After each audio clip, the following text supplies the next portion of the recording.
Kumusta po kayo? Ako po si Jeff Bahamundi ng Verity Baptist Church dito po sa Sacramento, California. May gusto po akong ibahagi sa inyo para po malaman natin na sa langit po tayo mapupunta. Pero may mga bagay po tayong kailangan maintindihan at matandaan. Ang una pong bagay, lahat tayo ay nagkasala. Ayon po sa Romans 3:10, gaya ng nasusulat, walang sino mang matuwid, wala ni isa. Sabi po ng Biblia, wala pong taong gumagawa ng laging tama. O kung sabihin natin ay perpekto.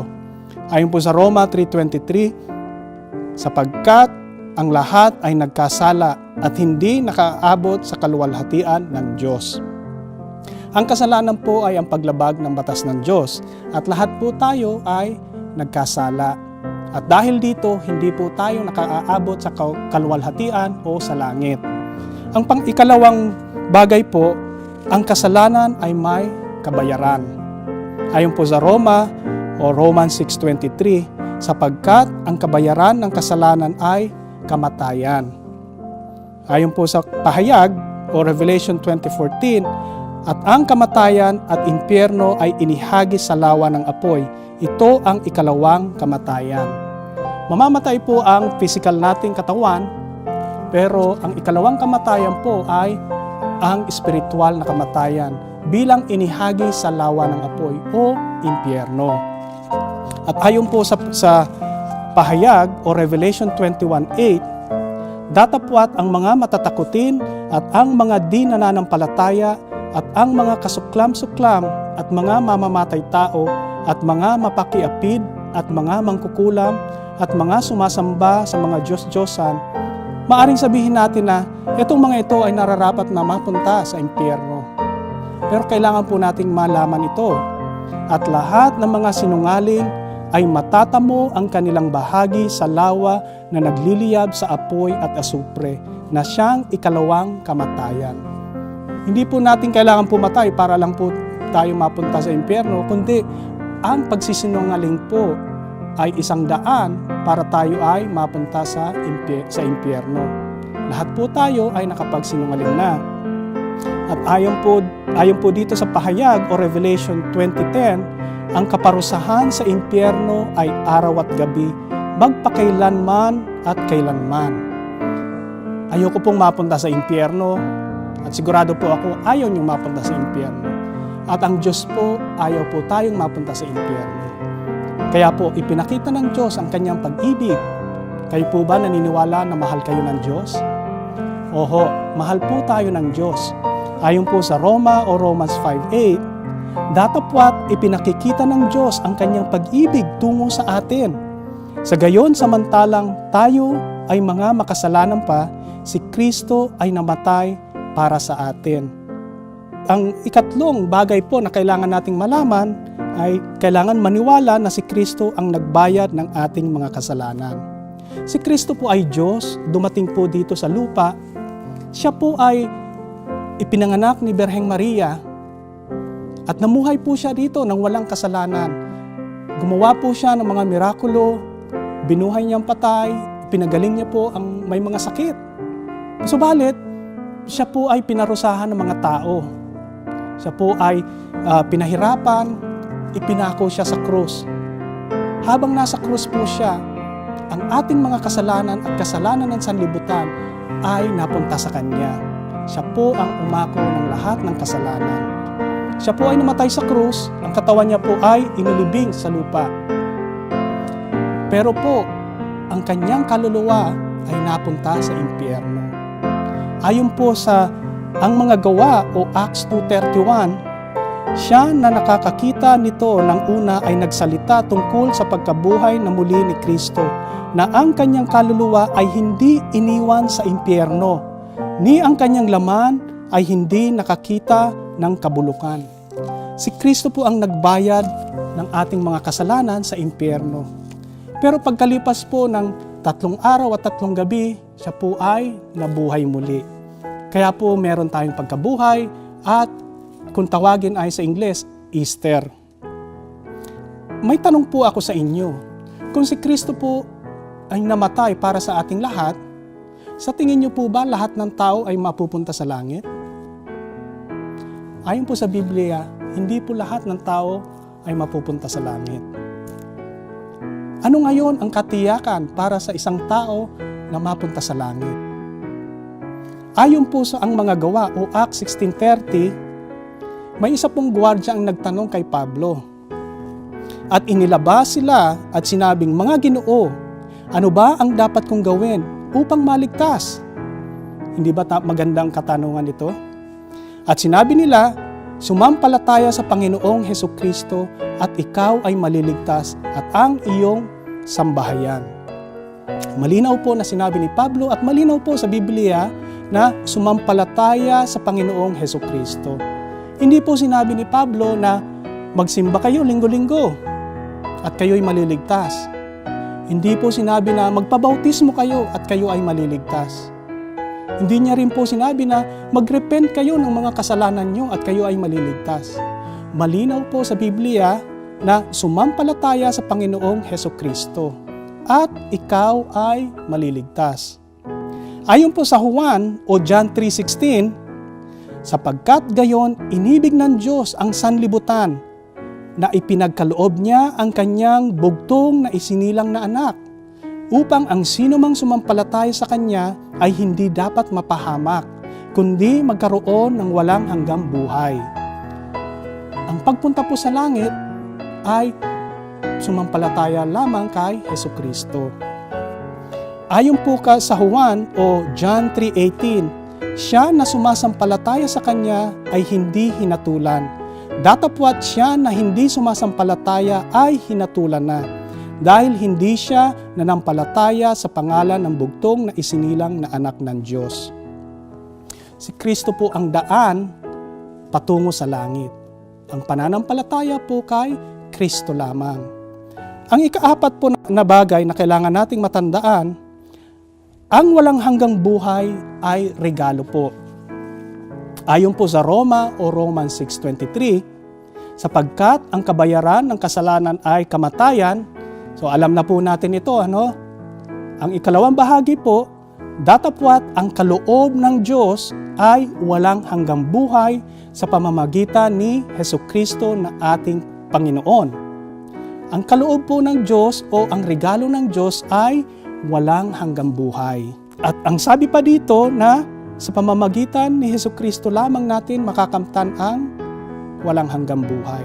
Halimbawa po, itong Biblia ay ibibigay ko sa inyo bilang regalo, pero hihingan ko po kayo ng 5 piso. Yan po ba ay regalo pa? Hindi na.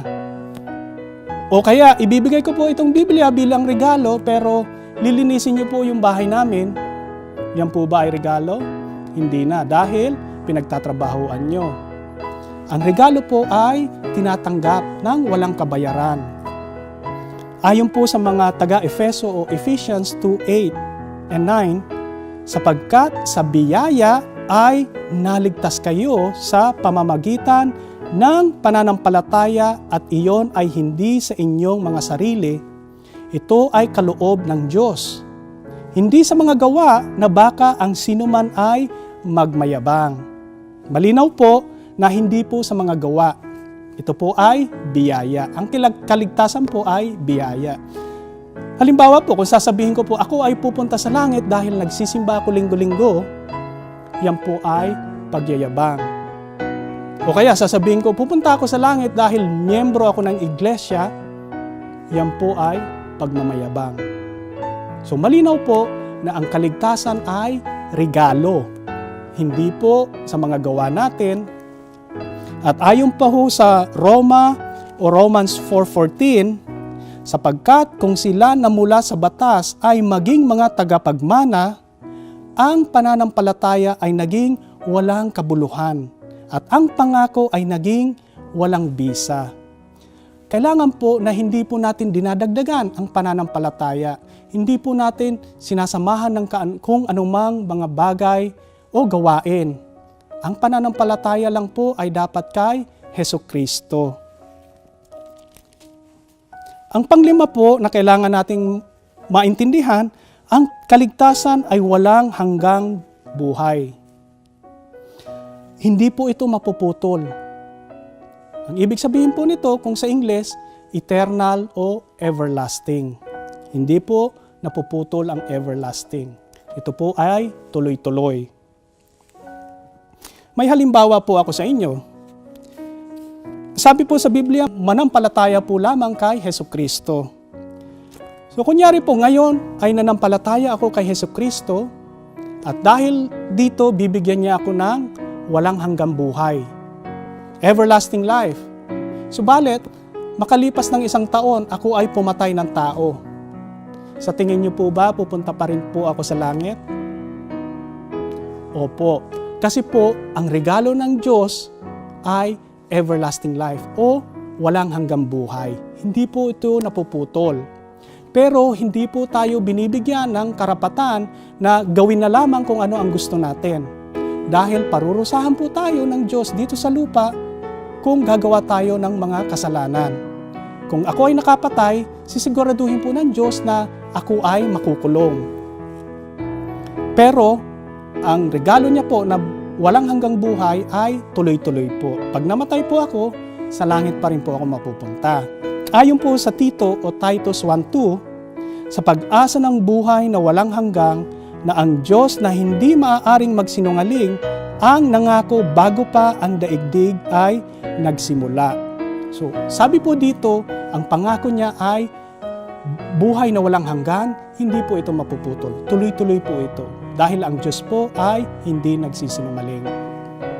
At ayon po sa Juan o John 1:12, datapwat gaya ng marami na tumanggap sa Kanya ay ibinigay niya sa kanila ang kapangyarihan upang maging mga lalaking anak ng Diyos, sa makatuwid sa kanila na nananampalataya sa Kanyang pangalan. Ang tao pong nanampalataya kay Hesukristo ay nagiging miyembro ng pamilya ng Diyos.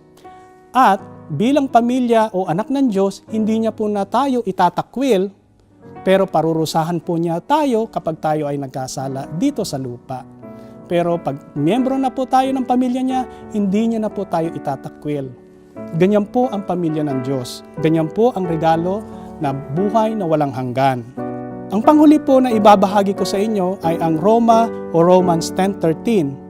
Sapagkat ang sino mang tatawag sa pangalan ng Panginoon ay maliligtas. Ayon po sa Roma o Romans 10:9, na kung ipahahayag mo sa iyong bibig ang Panginoong Hesus at mananampalataya sa iyong puso na binuhay siya ng Diyos mula sa mga patay, ikaw ay maliligtas. So sabi po dito na kailangan po nating tumawag sa pangalan ng Panginoon. Ano po ba ang pangalan ng Panginoon? Hesukristo. At kailangan nating ipahayag ang ating pananampalataya sa Kanya. At magagawa po natin ang pagtawag sa Kanya sa pamamagitan ng pagdarasal. So, papaalala ko lang po na lahat po tayo ay nagkasala. Pangalawa po na ang kasalanan ay may kabayaran. At ang pangatlo po, ang walang hanggang buhay ay regalo. At ang panglima, ang kaligtasan ay walang hanggan o eternal. Hindi po ito mapuputol o hindi matitigil. So kung lahat po ito ay malinaw sa inyo at naiintindihan nyo, tutulungan ko po kayong tumawag sa Panginoon sa pamamagitan po ng pagdarasal. Sabayan nyo lang po ako. Panginoong Hesus, ako po ay nagkasala sa inyo. At naniniwala po ako na nararapat po akong mapunta sa impyerno. Naniniwala po ako na kayo po ay namatay, inilibing at nabuhay muli. At naniniwala po ako na kayo lang ang magdadala sa akin sa langit. Patawarin mo po ako sa aking mga kasalanan. Ibigay mo po sa akin ang regalo na buhay na walang hanggan. Amen. Kung seryoso po yung pagdarasal nyo at sa puso po yung pagdarasal nyo, ibig sabihin po na nanampalataya kayo kay Hesukristo. At ibig sabihin po, ayon po sa Biblia, na ligtas na kayo. Maraming salamat po sa pakikinig sa akin. Congratulations po.